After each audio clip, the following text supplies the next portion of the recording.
the most powerful military in human history, just attacked a country that controls the jugular vein of the entire global oil supply, and nobody on Wall Street saw the timing coming. Think about that for a second. Not the attack itself. Many analysts had been pricing in some kind of confrontation for months, but the fact that it happened before the deadline expired, before negotiations even had a chance to fail publicly, before the world had time to prepare. And right now, as you're watching this video, oil is already up 9%. Brent crude is trading above $80 a barrel. The Strait of Hormuz has seen tanker traffic drop by approximately 70%, and gold is testing $5,400 per ounce, levels we have not seen since late January. This is not a drill, and this is not just a Middle East story. This is a global market story, and I'm going to break it down for you completely right now. Before we go further, I want to ask you something directly. Do you think the US and Israel made the right call by striking Iran before the diplomatic deadline expired? Yes or no? Write your answer in the comments right now, because this question is dividing financial analysts across every major institution, and I want to know where you stand. Let me start by telling you why mainstream financial media is so bad at covering this particular story. It is not malicious. It is structural. Most financial journalists cover equities. They cover earnings, seasons, interest rate decisions, Fed minutes. The kind of content that attracts advertisers who sell brokerage services and trading apps. Geopolitical energy. Disruption is slow. It is technical. It is full of geography. Most audiences cannot visualize, and it does not generate the kind of clean narrative that fits a 90-second segment on CNBC. So what happens is you get the headline, oil up, gold up, stocks down, and then the segment moves on. But the actual mechanism, the real reason why this conflict touches every person watching this video, regardless of whether you own a single share of stock, that part never gets explained. And that is exactly what we are going to do right now. Let me introduce you to the person standing at the absolute center of this crisis. His name is Jerome Powell, and his title is Chairman of the Federal Reserve of the United States. Right now, Jerome Powell is caught in what analysts call a policy trap, and it is as close to an impossible position as any central banker has faced since the 1970s. Here is the trap. Before the strikes on Iran, on February 28th, the US economy was already showing sticky inflation, meaning prices were not coming down as fast as the Fed needed them to. Before it could justify cutting interest rates, Trump had been publicly pressuring Powell to cut rates and bring borrowing costs down before the midterm elections. In November 2026, Powell was already walking a tightrope. And now oil has jumped more than 13% in 2 days. When oil goes up, everything goes up.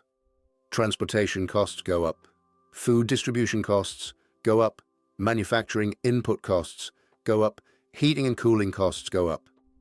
And that means inflation, which was already difficult, goes in the wrong direction.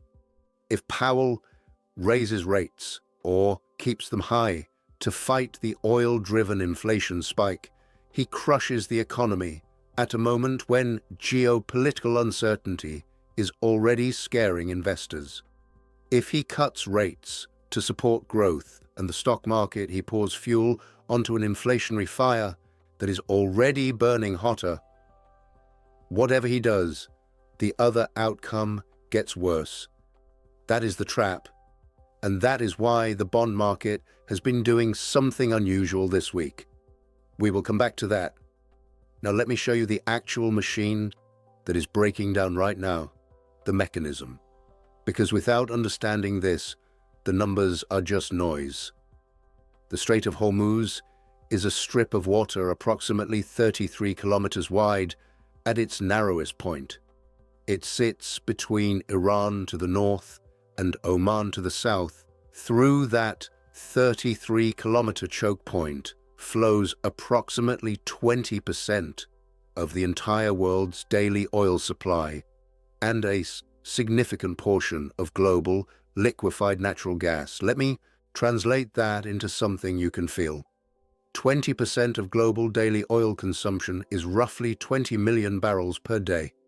If you stacked 20 million barrels of oil end to end, the height of that stack would reach approximately 4,000 kilometers. That is roughly the distance from New York to London. Every single day, that amount of energy passes through a strait narrow enough that artillery on the Iranian coast can hit ships navigating through it. And as of March 1st, shipping giants have suspended operations in that strait. Tanker traffic has dropped by approximately 70%, and over 150 vessels are sitting anchored outside the strait, waiting. That waiting has a cost, and that cost is already moving through every price you will pay for the next 6 to 12 months. Now I want to pause here and ask you something that matters for the comments section. What country are you watching from? Right now. Write it below. Because this conflict does not hit every country equally, and I want to understand who is in this community and what your local energy situation looks like.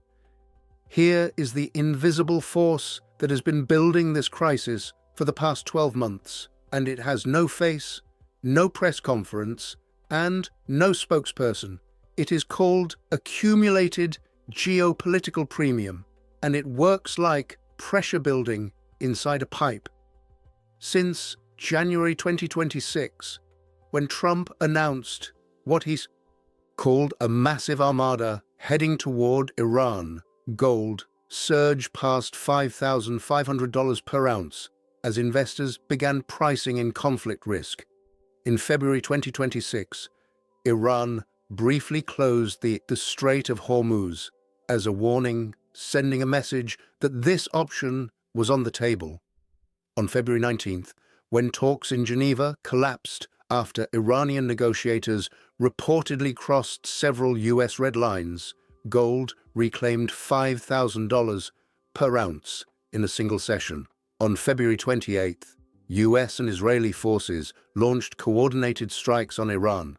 On March 1st, Iran retaliated with strikes on American military bases across the region. Hezbollah declared war, and 2 ships were attacked in the Strait of Hormuz. And on March 2nd, today, Brent crude is up approximately 9%. The Strait of Hormuz has effectively stopped functioning for commercial tanker traffic, and gold is testing $5,400. This did not happen overnight. Every single one of those dates is a step in a sequence that has been building for over a year. The invisible force is time combined with unresolved nuclear ambition on one side and maximum pressure strategy on the other. Neither side left the other viable exit ramp, and markets priced that in slowly and then all at once. Here is the deadline that changes everything, and the clock is already running. The OPEC emergency meeting that happened Sunday, March 1st, announced an increase of approximately 206,000 barrels per day.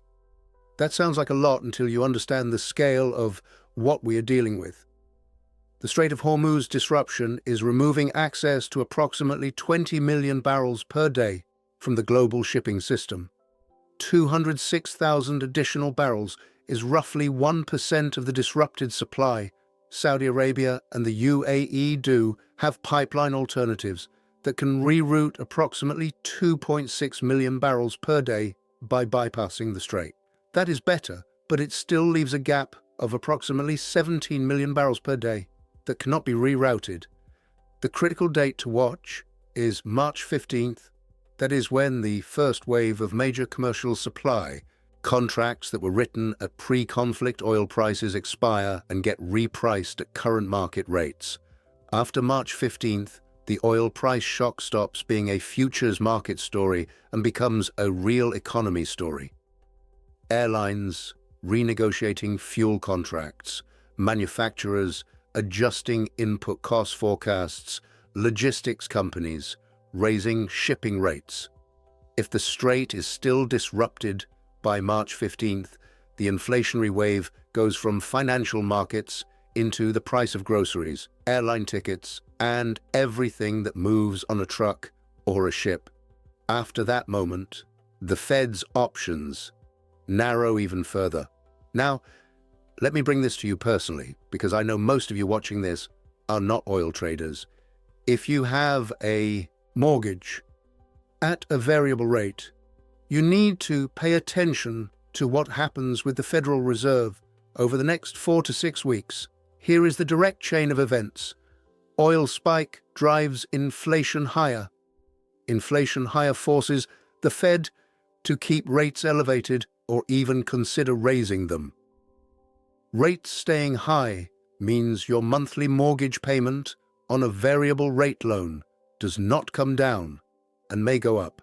If you keep savings in a bank account in euros or dollars, you're already experiencing erosion from inflation, and this energy shock adds pressure to that erosion.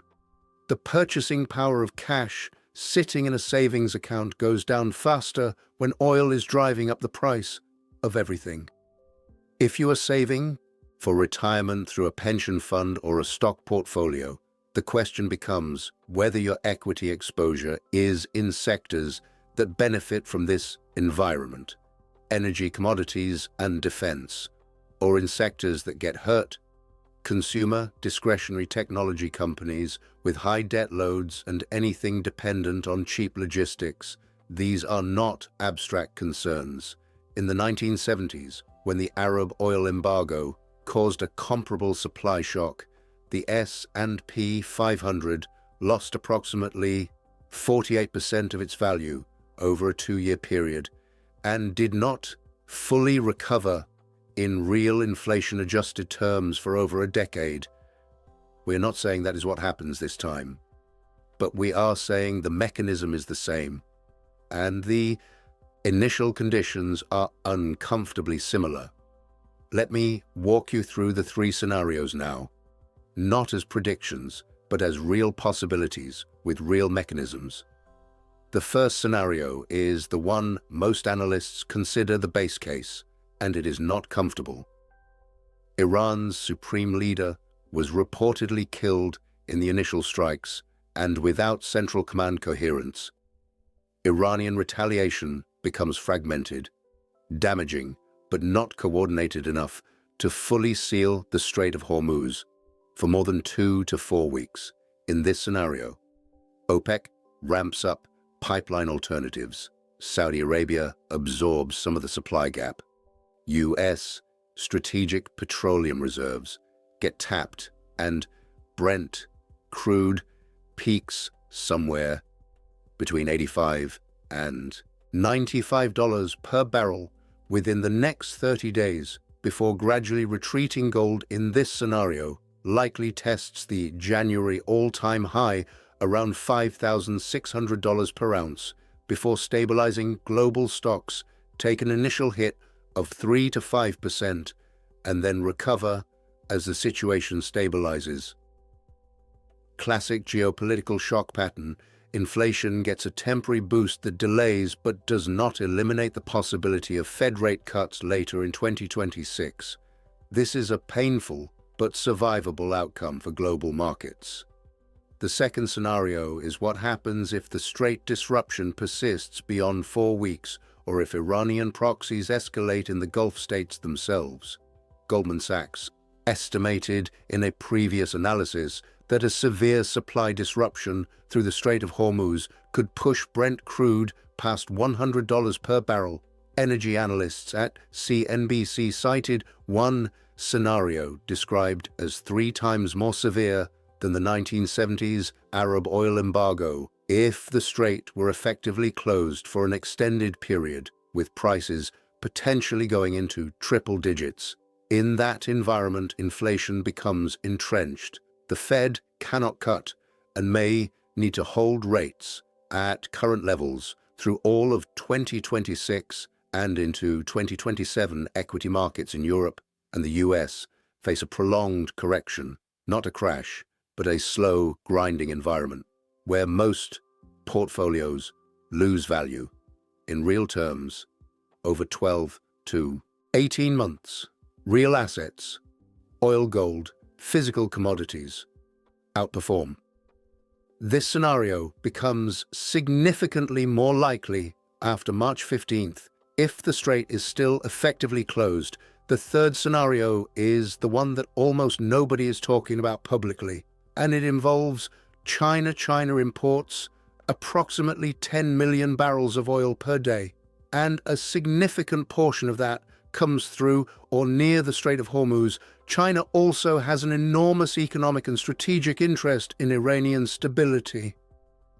In this unexpected scenario, Beijing does not sit on the sidelines. It begins quiet diplomatic back-channel pressure on both Washington and Tehran, offering economic guarantees to Iran in exchange for reopening the strait, while simultaneously using its leverage over U.S. Treasury holdings to signal to Washington that a prolonged conflict has costs beyond the Middle East.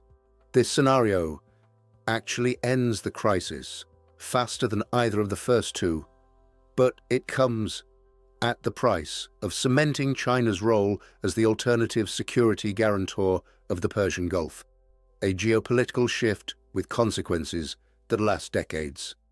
In this scenario, oil spikes briefly and then drops sharply as the strait reopens. Gold initially rises and then partially retreats, and the US dollar faces medium-term pressure as the petrodollar arrangement gets quietly renegotiated in the background. This is not the most likely outcome, but the mathematics allow for it, and the incentives exist on all sides.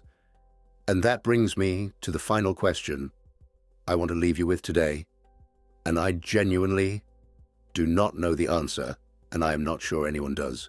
Here it is. If China brokers a deal that ends this conflict and reopens the Strait of Hormuz, does that make the world more stable or less stable? Think about it from both sides. On one side, you have the argument that any outcome that stops the oil supply shock and avoids a 1970s-style energy crisis is good for global markets and good for ordinary people who pay energy bills and buy food. On the other side, you have the argument that if Beijing establishes itself as the power that can resolve Middle East crises that Washington cannot contain, the entire post-World War II financial architecture built around the US dollar and American military dominance in the Gulf begins to shift. And if that architecture shifts, the implications for the dollar, for US Treasury bonds, for gold, and for every savings account, pension, and mortgage on the planet are bigger than anything we have discussed today. Write your answer in the comments. Is a China brokered deal good or bad for your financial future? Because this question is going to define the next decade of global markets. And right now, we're all living inside the opening chapter. Stay alert. Watch the strait. Watch gold. Watch the Fed, and I will see you in the next one.